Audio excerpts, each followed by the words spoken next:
Hello friends, welcome to my new video. इस video में हम लोग देखेंगे क्लास 10th का अध्याय 7, जिसमें अनुवंशिकता चैप्टर को हम लोग देख रहे थे।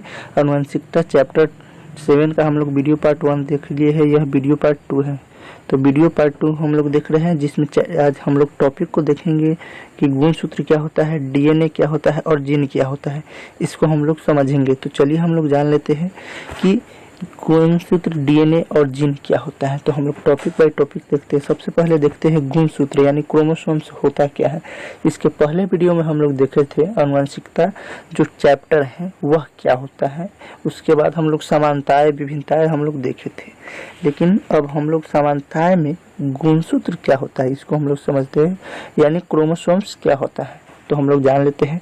वे सूत्रवत रचनाएं जो कोशिका विभाजन के समय केंद्रक में उपस्थित होकर पैतृक लक्षणों का कारक बनता है, उसे हम लोग गुणसूत्र कहते हैं। गुणसूत्र हम लोग किसे कहते हैं कि एक सूत्रवत रचनाएं होती है जो कोशिका विभाजन के समय में केंद्रक में उपस्थित होकर, किस में उपस्थित होता, केंद्रक में उपस्थित होकर, केंद्रक में उपस्थित होकर, केंद्रक में उपस्थित होकर पैतृक लक्षणों का कारक बनता है, उसे गुणसूत्र या क्रोमोसोम कहते हैं। मनुष्य में 23 जोड़ा क्रोमोसोम होता है। मनुष्य में कितना होता है? 23 जोड़ा क्रोमोसोम होता है, 23 जोड़ा। तो 23 जोड़ा कहने का मतलब 46 क्रोमोसोम होता है। तो मनुष्य में 46 क्रोमोसोम होते हैं। देखिए, अब हम लोग जान लेते हैं कि इसका खोज कब हुआ। तो गुणसूत्र का खोज 1875 ईस्वी में हुआ था। गुणसूत्र का खोज कब हुआ था? 1875 ईस्वी में, 1875 ईस्वी में।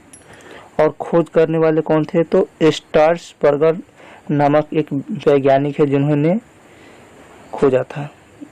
और सन 1900 ईस्वी में विल्सन नामक वैज्ञानिक ने गुणसूत्र को आनुवंशिकता का भौतिक आधार बताया। देखिए, आपको हम बता दें आगे। देखिए, यह जो गुणसूत्र है, गुणसूत्र का खोज 1875 ईस्वी में, 1875 ईस्वी में खोजा गया, जिसका वैज्ञानिक का नाम है, जो वैज्ञानिक खोजे थे वह स्ट्रासबर्गर थे।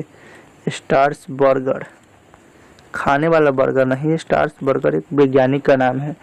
और 1900 ईस्वी में, जब 1900 ईस्वी आया, 1900 ईस्वी, तो एक वैज्ञानिक जिनका नाम है विल्सन नामक वैज्ञानिक ने 1900 ईस्वी में जो गुणसूत्र है उसको आनुवंशिकता का भौतिक आधार बताया था। तो ये है गुणसूत्र की परिभाषा ये है। तो दोस्तों, आप लोग से एक निवेदन है कि जो भी परिभाषा बोला जा रहा है उसको आप लोग लिख ले, ताकि आप लोग एक नोट्स अच्छे तरह से बना पाएंगे और इससे अच्छा सा मार्क्स आप लोग ला सकते हैं। जो भी आपको बताया जाता है आप लोग इसको लिख लीजिएगा तो बहुत अच्छा ही नंबर आप लोग को आ सकता है 10th क्लास में बायोलॉजी में, यानी साइंस में। तो चलिए हम लोग अगला टॉपिक देखते हैं हम अपना।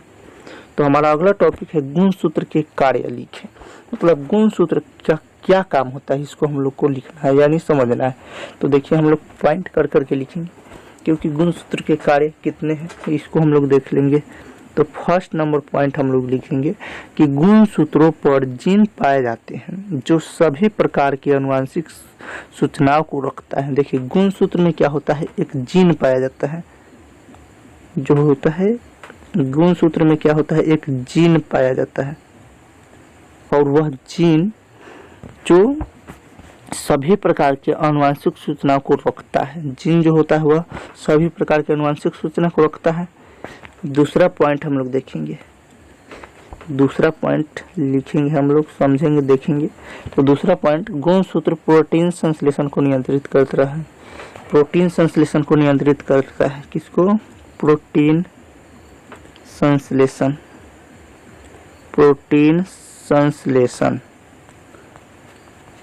प्रोटीन संश्लेषण को नियंत्रित करता है। देखिए, यह जो भी हम लोग टॉपिक लिखते हैं, टॉपिक का नाम जो है ऊपर हम लोग लिख देते हैं, और जो आंसर है उसको हम यहाँ पॉइंट करके बोलते जाते हैं। तो आप लोग लिखते जाइएगा। चलिए, अगला हम लोग तीसरा नंबर पॉइंट देखेंगे।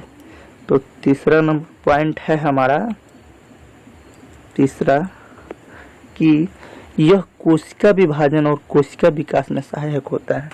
जो तीसरा नंबर पॉइंट है बहुत ही इम्पोर्टेंट है, क्योंकि यह इसमें कहा जा रहा है कोशिका विभाजन और कोशिका विकास। कोशिका विभाजन का मतलब बांटना और विकास मतलब उसको बड़ा हो करना, इसमें सहायक करता है जो होता है गुणसूत्र।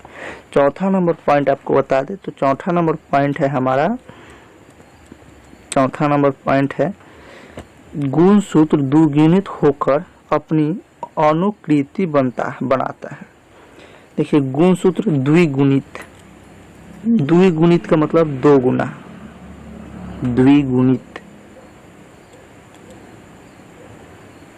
द्विगुणित होकर, द्विगुणित मतलब दो गुना।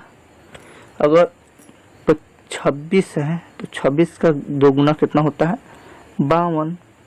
उसी प्रकार हम लोग में जो 23 क्रोमोसोम होता है अगर दोगुना कर दिया जाए तो कितना होगा 46 क्रोमोसोम होगा। चलिए अगला पॉइंट हम लोग देख लेते हैं, पॉइंट नंबर 5। तो पॉइंट नंबर 5 है हमारा, पॉइंट नंबर 5 है कि गुणसूत्र ही लिंग निर्धारण करता है। गुणसूत्र ही लिंग निर्धारण करता है। लिंग निर्धारण करने का मतलब हो गया जो सेक्स होता है उसको पहचानने में जो गुणसूत्र होता है उसी के कारण हम लोग को पता चलता है।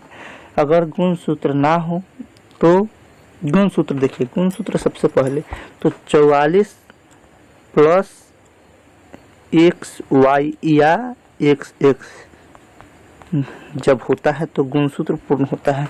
44 तो हमारा मादा में हो या पुरुष में सेम होता है, लेकिन मादा में जो होता है XX क्रोमोसोम रहता है एक्स्ट्रा और पुरुष में XY क्रोमोसोम रहता है, तो ये दो जो है मिलकर 46 बनता है। तो यही लिंग निर्धारण करता है। ठीक है, अगला पॉइंट हम लोग देखेंगे पॉइंट नंबर 6। तो पॉइंट नंबर 6 हम लोग देख लेते हैं। तो पॉइंट नंबर 6 है हमारा कि गुणसूत्र जीनों की रचना और व्यवस्था को प्रभावित करता है। गुणसूत्र क्या करता है कि जीवों की जो जीन होता है उसकी रचना और व्यवस्था को प्रभावित करता है। ठीक है, 7वां नंबर पॉइंट हमारा है कि क्रॉसिंग ओवर की क्रिया द्वारा गुणसूत्र का जीवधारियों में विभिन्नताएं लाते हैं। जो क्रॉसिंग ओवर होता है उसी क्रिया द्वारा गुणसूत्र जीवधारियों में विभिन्नताएं लाते हैं। तो दोस्तों ये है गुणसूत्र का कार्य। चलिए अब हम लोग अगला टॉपिक देखते हैं। तो अगला टॉपिक है हमारा डीएनए।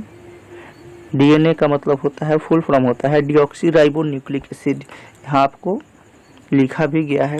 देखिए सबसे पहले इसको याद कर लीजिएगा, क्योंकि जो बहुवैकल्पिक यानी ऑब्जेक्टिव क्वेश्चन होता है उसमें पूछा जाता है कि डीएनए का फुल फॉर्म क्या होता है, आरएनए का फुल फॉर्म क्या होता है।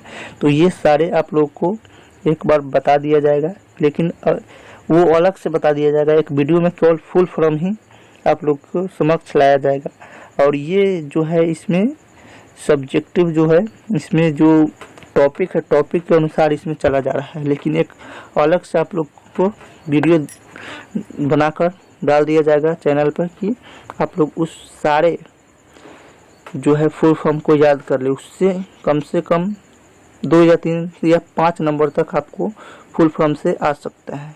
तो आप लोग ध्यान रखिए, यह क्लास 12th में हो, क्लास 11th में हो या क्लास 10th में हो या क्लास 9th में भी हो, उसमें फुल फॉर्म पूछता है। तो चलिए हम लोग जान लेते हैं कि डीएनए होता क्या है। तो समझते हैं, आप लोग लिखते चलिएगा। वे अनुवांशिक पदार्थ जिसके नाइट्रोजन युक्त क्षारों की व्यवस्था में सभी अनुवांशिक सूचनाएं और पैतृक लक्षण सूचनाबद्ध होता है उसे डीएनए कहते हैं। यह कोशिका के केंद्रक में उपस्थित होता है। डीएनए का खोज सन 1800 ईस्वी में चार्ल्स डार्विन ने किया था। देखिए एक बार हम परिभाषा बोल दिए और इस परिभाषा को आप लोग बैक करके फिर से लिख सकते हैं। तो इस परिभाषा को समझते हैं कि हम लोग होता क्या है।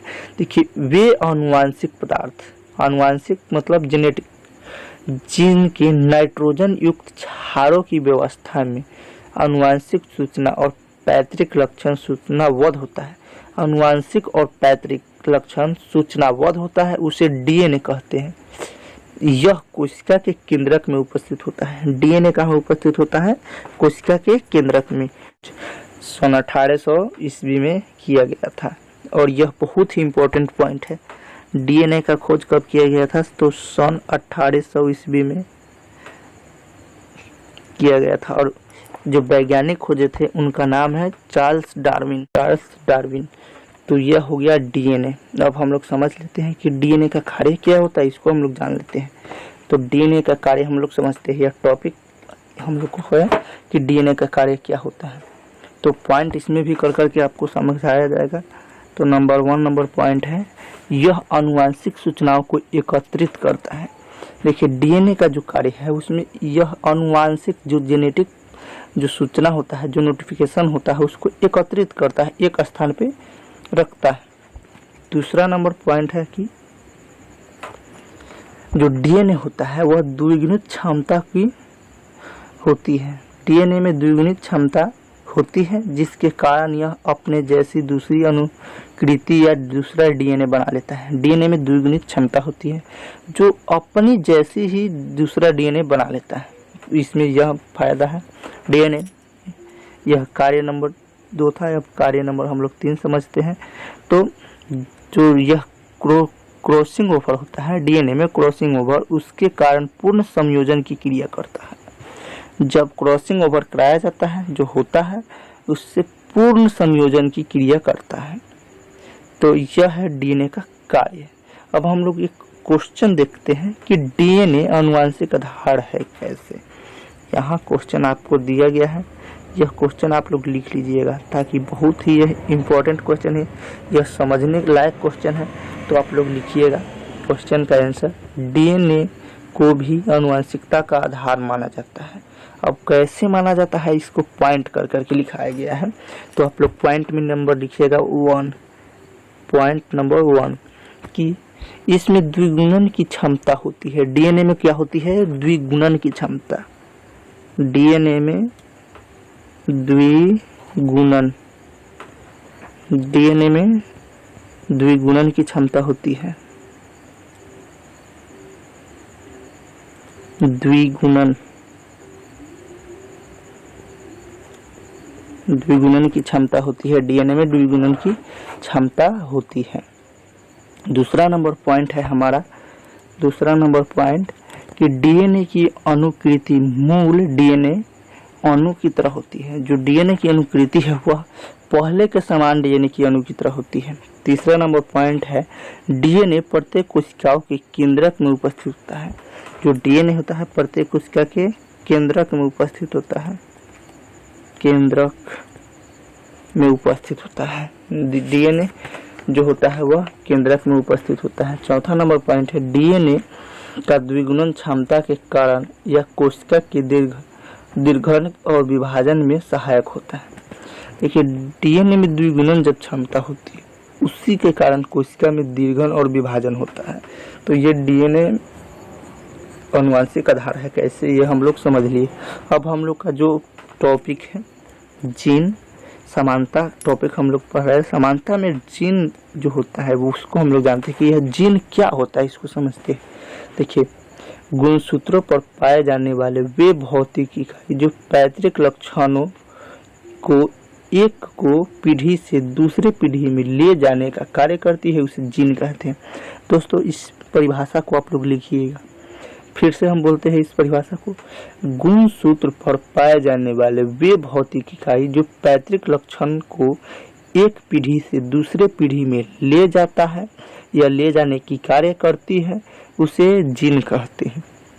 यह आप लोग परिभाषा लिख लिए होंगे। अथवा एक और परिभाषा आप लोग लिख सकते हैं कि विश्लेषण के विशेष लक्षण के लिए आनुवंशिक की मूलभूत इकाई को जीन कहते हैं। ये परिभाषा भी लिख सकते हैं। अब हम लोग जान लेते हैं कि सन 1909 ईस्वी में जॉनसन नामक वैज्ञानिक ने जीन का नामकरण किया था। जो जीन है यह जीन शब्द का नामकरण, जीन जो शब्द है उसका नामकरण सन 1909 ईस्वी में जॉनसन नामक वैज्ञानिक, जॉनसन नामक वैज्ञानिक है जिन्होंने इस जीन का नामकरण किया। और 1916 ईस्वी में मॉर्गन एवं ब्रिजेज नामक वैज्ञानिक ने डीएनए पर जीन की उपस्थिति का विवरण दिया। जो डीएनए है ना, उस पे जीन का उपस्थिति का विवरण 1916 ईस्वी में ब्रिजेज मॉर्गन और ब्रिजेज